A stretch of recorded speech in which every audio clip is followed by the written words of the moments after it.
Night to the loyal opposition, as I was stating. Miss Weeks, is always a pleasure to be here, and good night to the panelists as well. Look forward to tonight's conversation with you.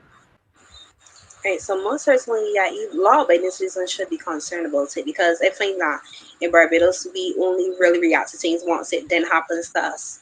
So everybody should be concerned about something like this. As Don was even saying about how Mr. Abrams would have mentioned that it's happening. That was one of my biggest concerns. It was happening, so just legalize it and let us put safeguards in place. But also when it came to the cybercrime bill, you didn't want to put these same safeguards in place then. So you only do it for one thing and not the next. I think that Mm. is an overreach. It's a direct erosion of trust between the public and the state. And we are normally not getting democracy in this country, so why would we trust them now? Yes, well, I would think that the surveillance power should be mostly aimed at persons like if it's the specific credible threat. Obviously, it wouldn't go so far as saying it should be for or get a warrant for that. But if ordinary people are just going about their daily lives, yes, you should get a warrant for that for those persons. Yes, most certainly. For me, as Dawn was saying, as Odo said earlier, it brought me back to cybercrime bill legislation. They couldn't get through with that. So here's another thing that we can go through with. We are sitting right now in a country that doesn't really have a constitution, so we can do anything.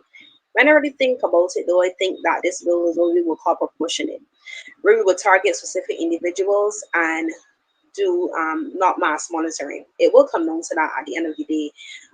Also, it will be used for political and personal gain. We have no doubts about it. We will like it to be used for crime prevention. But look at the tent situation. People say that, oh, they got the tent, and boys start to worry about what like shooting or just walking about and shooting as well. Even with the tent situational persons are not even know if they're getting the correct reading for tent. So we continue to just put the cart before the horse in this country, and I do believe that it will be used for politics. Just to make it sound sweet as the government always do. I mean, okay, so say that this were exactly had to work for criminals, right? I mean, we can go on. We are young people on here, and we can go onto our Instagram right now, and we can show you criminals. They're person who actually posts what they do on a day-to-day basis. So for me, if you want to do it, tap into work, you can tap into these specific person's phone, but that doesn't happen. We see in the news every year particular individuals who we know for sure be considered persons who are breaking the law consistently, and we consistently see them getting off. So if you really wanted to, if you're saying that you were doing it before and it occurred and stuff like that, why weren't these individuals being tapped into and could have been off streets a long time from killing Mm. people and stuff like that? So for me, it would be I would have agreed with it if it was something that was working to really catch criminals. But for me, this is not going to do that. It's going to be targeted at the lower man. Everything in this country is normally targeted at the law-abiding citizen, on the man who considers to be a bit more poorer and stuff like that. And for me, this is control once again. If this was a government who was protecting its people, of course, would give them a pat on the back and let's do this, let's fight crime together. More certainly, because we all don't want to be living in fear. But this will go down to the smaller man, and that is my problem with this bill. Well, first of all, I think that you would have started it right here on the loyal opposition by educating the persons who really wouldn't have known much about it. Prior, you would have had two shows educating persons of what has been happening, and then you have it tonight with us voicing our opinions. So the public awareness is great. It needs to be more because obviously you just can't do it here on the show, and you do have the margins of idea, as Zico was saying. We need to demand. We are more than the government. We, the citizens of this country, we can control what we want to happen. We would have seen it with the cybercrime bill before, and we can do it again. We need to ask them to strengthen legal protections if they really want to have this done. Because, as I was saying, if know women, even us as women, if you want to find out something, you don't have to tap Mm. into nobody. We could dig and dig and dig, and we will find the information if we want to. You don't got to tap into nobody's phone. I see Zico laughing out like that happened to you. But we can also engage politically. We can vote for leaders and parties that are committed to protecting civil liberties. I mean, right now in Jamaica, the bill only ran recently.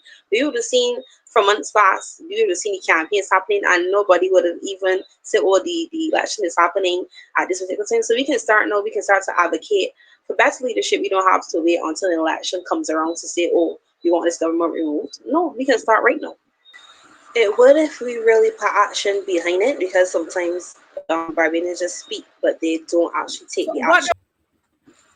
By starting from now, I don't, as I was saying earlier, I don't think that we have to wait until election. We can demand our right now. Our voices matter, our rights matter, our freedom matters, and I think that we don't really, understand our power. Um, if we really, really had to tap into our power, things would be really different in Barbados. I would like the government to also remember that security does not come from spying on law-abiding citizens. If you really want to be secure, you should really look to who really are the criminals and just get the information there. As I was also saying earlier, is like a repetition. We can look on our Instagram right now or on WhatsApp. You can tell you persons who will be involved in legal activity. You don't have to go into where it's happening if you don't want to. As I said, I'm really not against the bill, but I can see that this bill doesn't have any safeguards for anybody. And my question tonight would be to the government: are we slowly turn it into a surveillance state? Because what we well everybody wants, don't want to have any crime. Of course, we want to live free and to walk about without fear. However, I can see where I've seen things within this government, especially where something was started, as a good thing for citizens, and then it slowly turns into abuse. In terms of, all right, so for now, in China, like how they're putting like cameras on to catch criminals. We see in China they were it's supposed to catch criminals at first, and then all of a sudden it turned into be, oh, this is how your credit score work. This is how things will happen to you. This is how you're being monitored. So eventually, would we turn into a surveillance state? Because we see that this government always says one thing and then it turns out to be another, and that is my fear when it comes to certain things within this bill.